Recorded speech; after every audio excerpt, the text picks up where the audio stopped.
Magandang ang boses ng damdamin, tulong at kalingap ang laging unahin. Ayan po, no, mga kalingap, nasa almost 400 plus na ang gastos dito sa pagpapagawa ng bahay ni Carla. So sa panahon talaga ngayon, no, mga kalingap, talagang mahal po talaga magpagawa ng bahay kasi sobrang taas ng ngayon, materyales, no? Ang taas ng mga materyales ngayon. Kaya talagang mahirap magpagawa ng bahay. Pero nakita po natin, no, ang bilis ng paggawa dito sa pinapagawang bahay ni Carla. So eto pa, may nalaman tayo na eto pala ay si Carla mismo yung nagbigay sa kanila ng drawing kung ano yung style ng bahay, ano yung saan ang kwarto. At may nabago pala dito, no, mga kalingap. So ito, panoorin po natin ang video na ito. Ito yung balkonahe niya.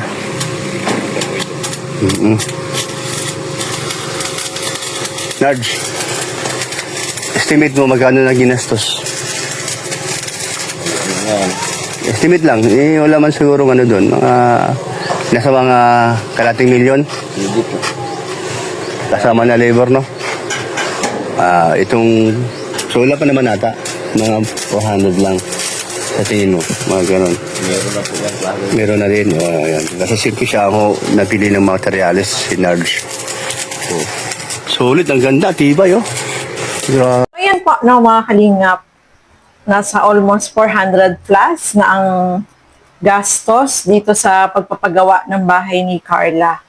So sa panahon talaga ngayon, no, mga kalingap, talagang mahal po talaga magpagawa ng bahay kasi sobrang taas ng ngayon, materyales, no? Ang taas ng mga materyales ngayon. Kaya talagang mahirap magpagawa ng bahay. Pero nakita po natin, no, ang bilis ng paggawa dito sa pinapagawang bahay ni Carla.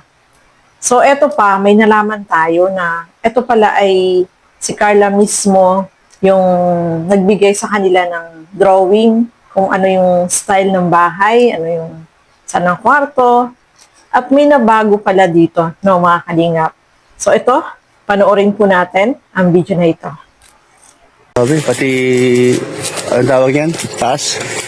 Biga. Oh, laki. Laki ng biga. Talaga namang... Pag pinalagyan ng tas, pwede at tanggalin lang. Pwede pala. Nakaabang. Kung merong pwedeng gawin second floor, no?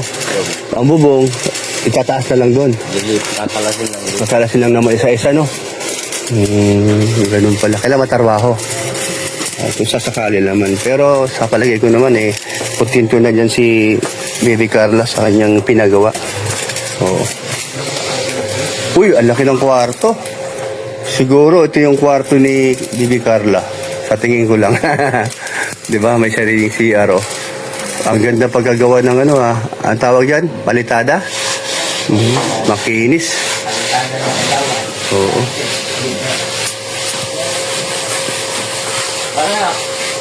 Sa kanya malaki. Ito sa kanya to siguro. Ay, ito sa kanya. O yan, sa kanya nga sa. Ano to? Ano to? Anong lugar? Anong ano to? Dito lababo. Kasi Kusina to, lababo.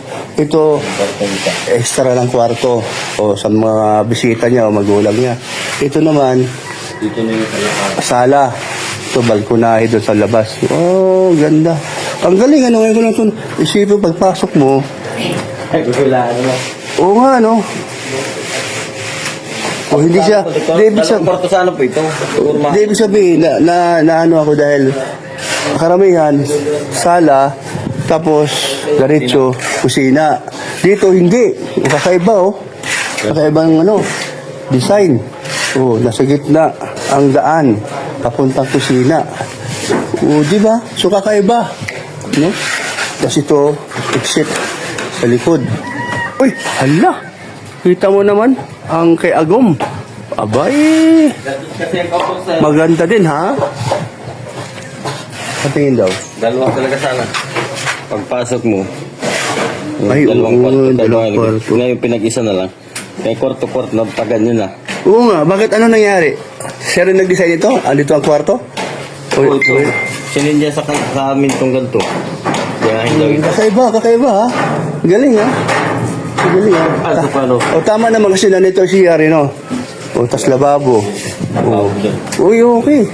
Pagkatapos yan, no? Ano kaya labasan? Ala, ganda. Ay, hindi masyadong, hindi ma-edit ito kasi mataas eh. Tapos, andito yung kisame, no? No?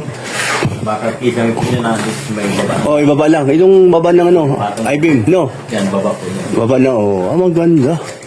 Malayo ang bubong. Wow, galing. Baka kakaiba ito mga kalingap.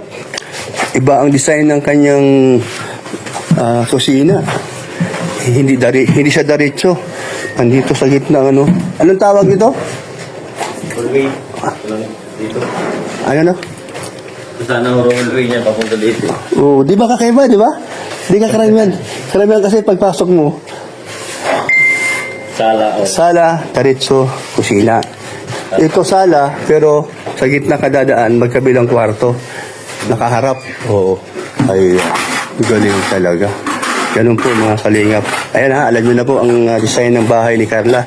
So, yun Carla. So, eto nga, no, mga kalingap. Napansin din ni Kuya Brooks na grabe yung, yung sa bubong niya.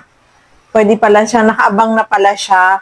Pwedeng tanggalin, iangat, at pwedeng gawa ng second floor. So, parang nakaabang sa second floor yung bahay na ipinagawa ni Carla, no? At eto pa, ano ba yung nabago? So, nakita natin, ang laki ng kwarto ni Carla, no? May CR doon sa kwarto niya. Ganda. Tapos, doon sa sala, malawak din. Tapos, may isa pang kwarto. Tapos, kusina. So, napansin doon ni Kuya Brooke, sabi niya, kakaiba. Kasi daw, kung titingnan mo, kapag nagpagawa doon ng bahay, sala, diretsong kusina, diretso na, no?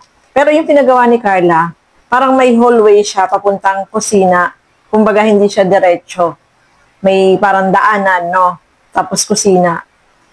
So, ang balak pala dapat dati is, bali 3 yung kwarto. So, siguro, na pag-isip-isip ni Carla na kung gagawing kwarto pa na isa, kung 3 yung kwarto, sisikip naman yung sala.